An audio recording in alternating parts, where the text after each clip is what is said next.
हे मुंबईमध्ये आपल्या पदाचा स्वीकार करण्यासाठी चाललेले आहेत। पदभार स्वीकारायला ते निघालेले आहेत। मात्र निघताना त्यांच्यासोबत नाशिक जिल्ह्यातले जवळपास 50 विद्यार्थी जे आहेत ते देखील बरोबर आहेत।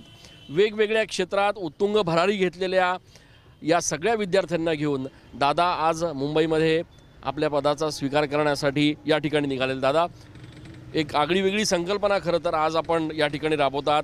या सगळ्या विद्यार्थ्यांना घेऊन आपण मुंबईत जात आहात, काय नेमकी संकल्पना?